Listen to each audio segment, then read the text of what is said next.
Gathering, Mom said, "She doesn't belong at this table." Her voice sliced through the laughter like broken glass. Forks clattered against plates, conversation froze midair, and every eye at that long mahogany dining table swung toward me. My throat burned, but I refused to give them the satisfaction of seeing me flinch.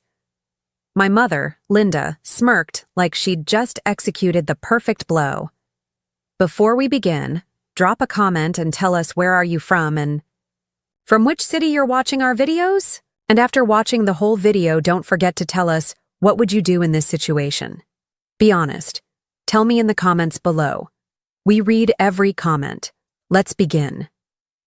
My sister Haley hid her grin behind a champagne glass, and my father shifted uncomfortably but said nothing, like always. I gripped the edge of the chair so tightly my knuckles went white. "Then maybe I shouldn't be here," I said evenly, forcing my voice not to crack. I pushed my chair back slowly, the scrape echoing in the room, heavier than thunder.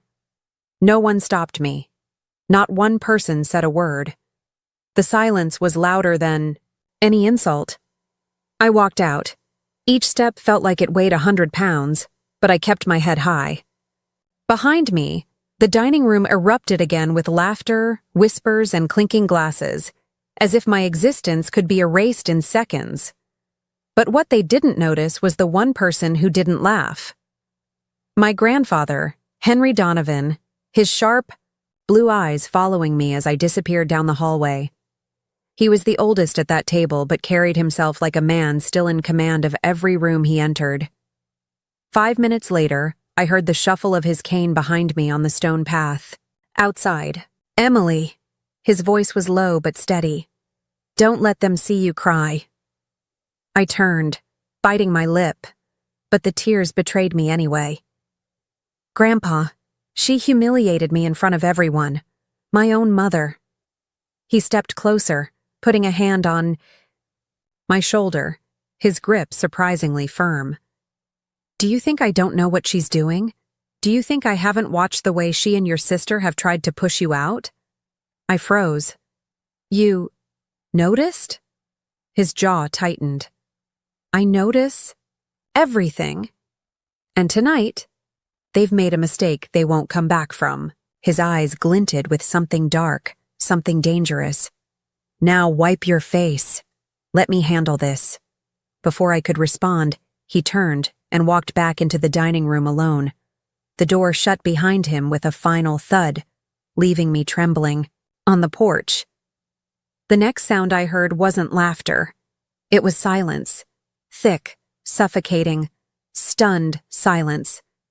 And when I dared to peek back through the window, every single face at that table had fallen pale, eyes wide, as my grandfather stood at the head of the table saying words I couldn't hear. But whatever he said, it changed everything. The silence inside that dining room was almost suffocating, the kind that presses against your chest until it's hard to breathe. And even though I was outside on the porch, I felt it through the walls, the weight of a truth dropped like a stone into a calm lake, sending ripples across every smug face that just moments ago had been laughing at me. My grandfather, Henry, stood at the head of the table with his cane pressed against the floor, his voice steady but sharp as steel, cutting through the still air. "Shame on all of you," he began, his eyes sweeping across the table, pinning each of them where they sat, and no one dared to move.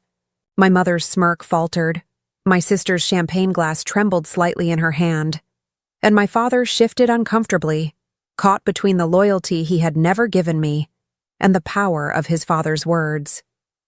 "Do you even understand what you've just done? You humiliated my granddaughter in front of this family, and for what? To stroke your own egos? To pretend she is less than you?" His cane slammed once against the wood floor, the sound reverberating, making even the youngest cousins jump. "Let me tell you something none of you seem to know, or perhaps you conveniently forgot. Emily is the only one in this family who stood by me when I was in the hospital last year. She was the one who sat with me through nights when my heart refused to settle, when my breathing turned shallow, when I thought I would close my eyes for the last time." Not Linda. Not Haley.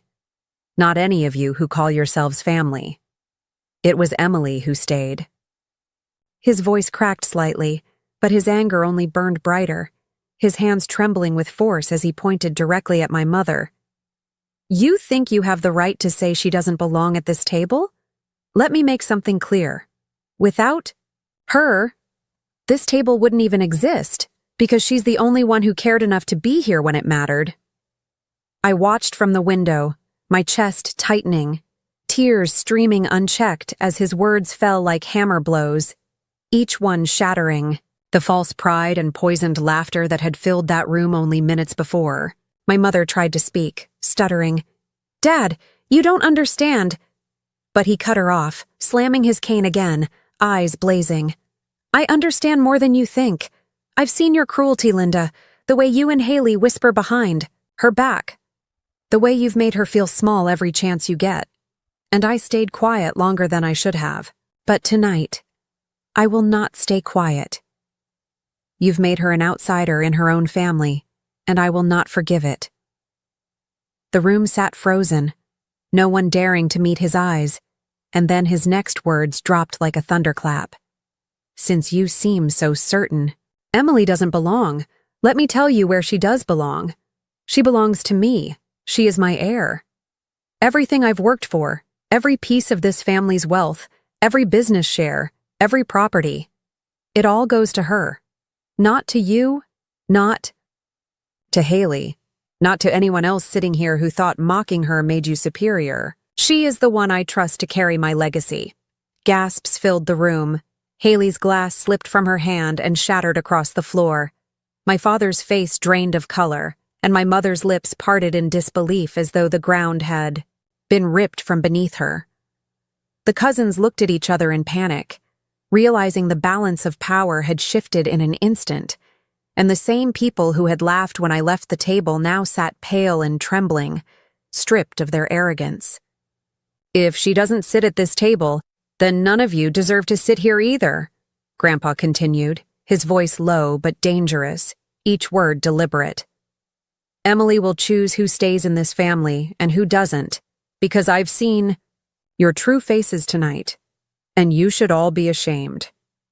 He turned sharply, his cane tapping against the floor as he walked away, and the sound of his footsteps echoed louder than the silence left behind.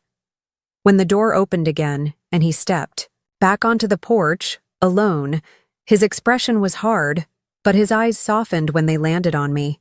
"It's done," he said simply, his hand brushing my shoulder in a rare show of tenderness. "Let them sit in their own shame." I swallowed, unable to find words, my heart pounding so hard I thought it might break through my ribs. Inside, the family that had once laughed at me now sat in stunned silence, their faces drained of smugness, their pride shattered, each of them realizing they had underestimated me. And worse, underestimated the man who had just placed everything in my hands. For the first time in my life, I wasn't the girl they whispered about behind my back, the outsider sitting quietly at the corner of the table. I was the one they feared, the one they'd have to answer to. And the satisfaction that rolled through me as I heard the faint murmur of panic rising from behind the closed doors was unlike anything I had ever felt before. The moment my grandfather's words sank in, the atmosphere inside that dining room fractured into chaos cloaked in silence, the kind of silence where everyone's mind screamed louder than their voices dared to. I could see through the window, the way Haley's face turned red with fury, her fists tightening around her napkin until it shredded, my mother frozen like she'd just been struck, my father staring blankly at the table as though the wood grain might swallow him whole, and my cousins exchanging nervous glances like they were suddenly calculating which side of this war they should stand on. Grandpa had declared me heir, the one they all thought didn't belong, the girl they had mocked, dismissed, and belittled at every chance. And now the ground beneath their perfect little hierarchy had crumbled, and I knew their smiles would turn to knives the moment they thought they could use them. I slipped further into the shadows of the porch as the whispers finally erupted. Haley's voice cut through, shrill and venomous. "This is ridiculous. She's done nothing. She doesn't deserve it. I'm the one who's been here. I'm the one who's earned it. My mother, her pride wounded, added, Dad, you can't just hand everything over to her because of some pity. She's weak. She's irresponsible. But Grandpa's cane slammed down again, silencing them even from where I stood outside. You will not speak about her that way again, he thundered, and the force in his voice made the chandelier above tremble slightly. You speak of what she deserves? She deserves everything because she showed loyalty when none of you did. She stood beside me when I had nothing to offer her but fading breaths, while you were too busy drinking champagne and attending parties. Haley shoved her chair back violently, the leg scraping so hard it screeched, her eyes wild with desperation. This isn't fair. She's stealing what's mine. And for the first time in my life, I saw fear in her face. Not superiority, fear that everything she had built her shallow pride on was slipping away in seconds. My father finally spoke, his voice low but bitter. Emily doesn't know the first thing about responsibility. She'll ruin everything. And Grandpa's gaze hardened as he looked at him. Maybe she will stumble, but she will not ruin this family the way your silence has. You were supposed to protect her, and you failed. You all failed. The shame in his tone cut sharper than any knife, and I felt tears well in my eyes again. Not from sadness this time, but from a vindication I had never thought I would taste. The room shifted into arguments, whispers, the clink of trembling silverware, but beneath it all was the undeniable truth. The power had moved into my hands, and they knew it. That's when the begging started. My aunt leaned forward, her tone sweet but desperate. Emily's young, Henry. She doesn't understand how ruthless the world can be. Maybe we can guide her. Maybe Haley can help her. They can share the responsibility. But Grandpa cut her off coldly. You mean steal it from her the way you've stolen her dignity? No. This family will answer to Emily now. The panic that followed was palpable, the greedy shine in their eyes replaced with desperation, like people trapped in a burning building, realizing the only exit door was in my hands.